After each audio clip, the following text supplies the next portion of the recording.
It was just after midnight on June 7th, 1992. Three women, mother, daughter, and friend, walked into their home in Springfield, Missouri. They were never seen again. No struggle, no sign of forced entry. Their cars sat in the driveway, their purses untouched, and their dog was pacing nervously. It was as if they had simply evaporated. This is the Cold Report.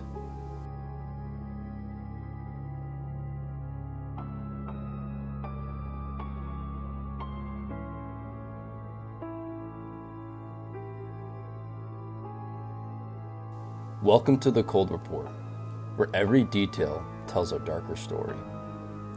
Today, we revisit one of the most haunting disappearances in American history, the Springfield Three.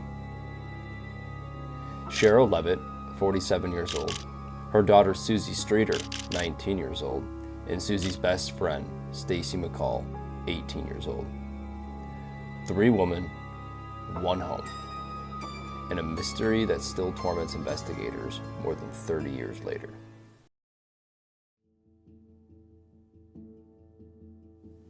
June 6th, 1992. It was graduation night at Kickapoo High School in Springfield, Missouri.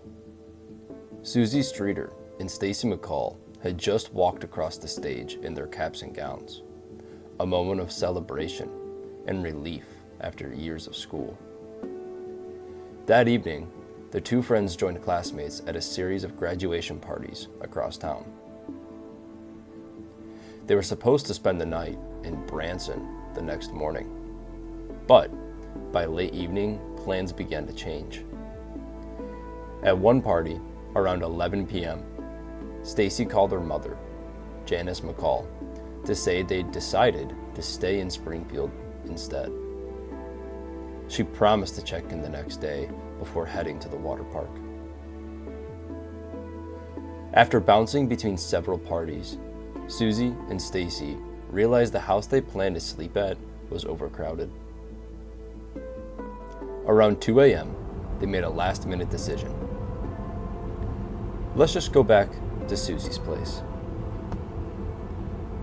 The home at 1717 East Delmer Street, where Susie's mother, Cheryl Levitt, was already asleep. It was a quiet, safe neighborhood. Nothing unusual about two young women coming home late.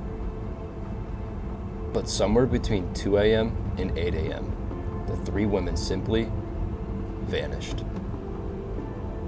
The following morning, friends tried calling. No answer.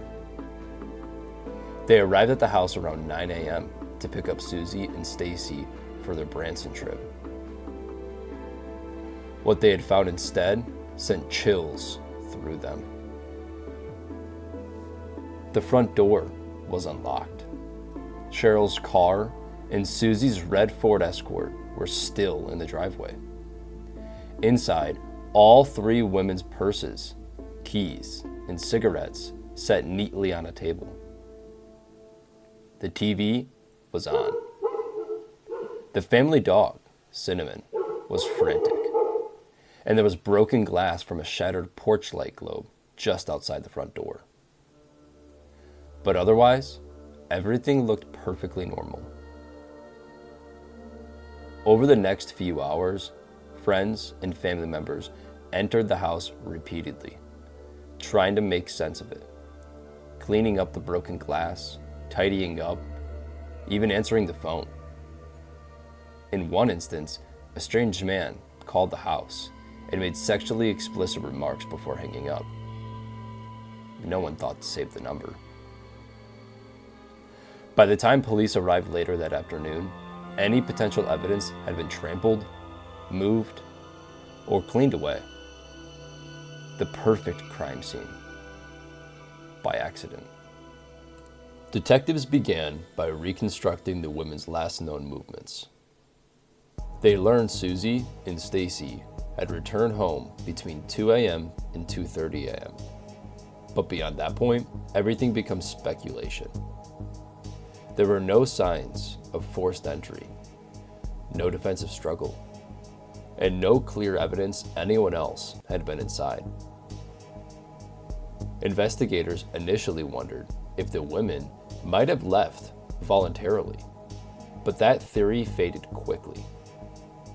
Their purses contained money, credit cards, IDs, and medications.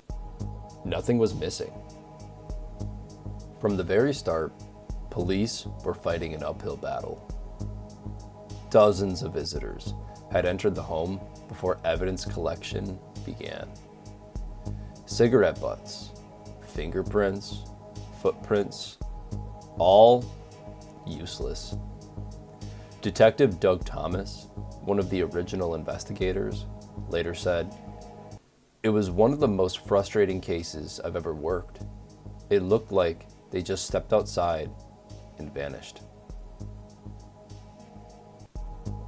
Over the months that followed, police chased thousands of leads, but none stuck. Several suspects emerged. First suspect, Dustin Ruckla, Susie Streeter's former boyfriend.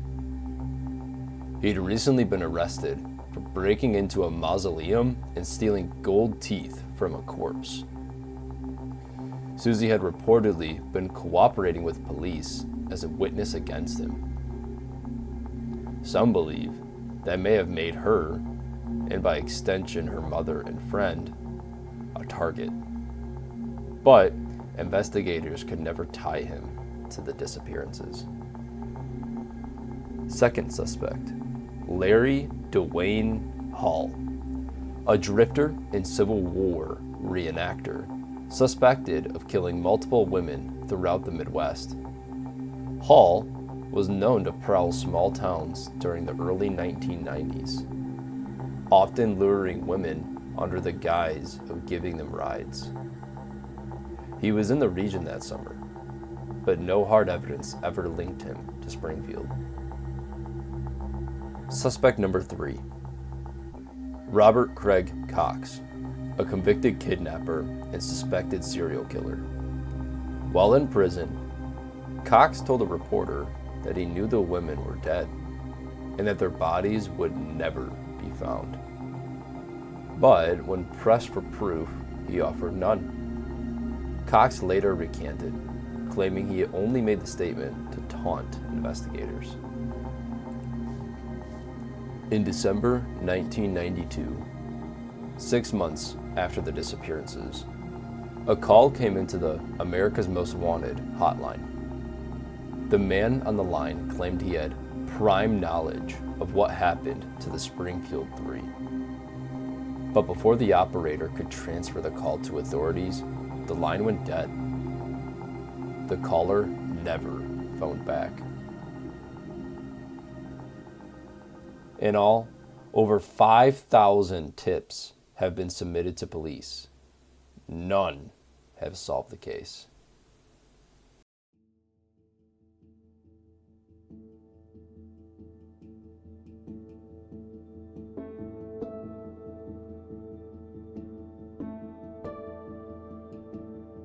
Decades later, the mystery remains unsolved, but not forgotten. Cheryl Levitt and Susie Streeter were declared legally dead in 1997, yet their case files remain open.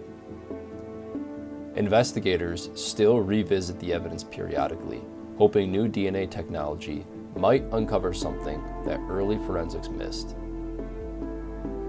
Some believe the women were abducted by someone they trusted, someone who knocked on the door that night and was let in. Others think it was an opportunistic predator, a random break-in that escalated into triple abduction and murder.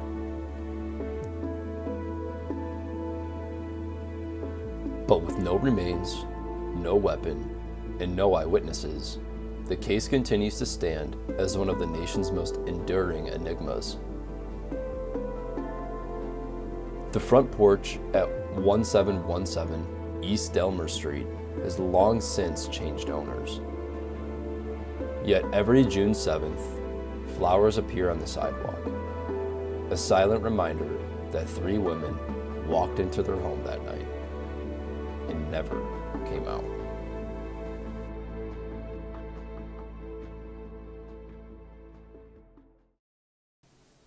Thank you for watching The Cold Report. If this case gripped you, make sure to subscribe and turn on notifications. We uncover new true crime stories, unsolved mysteries, and cold cases every week. Leave your theories in the comments below. What do you think happened to the Springfield Three?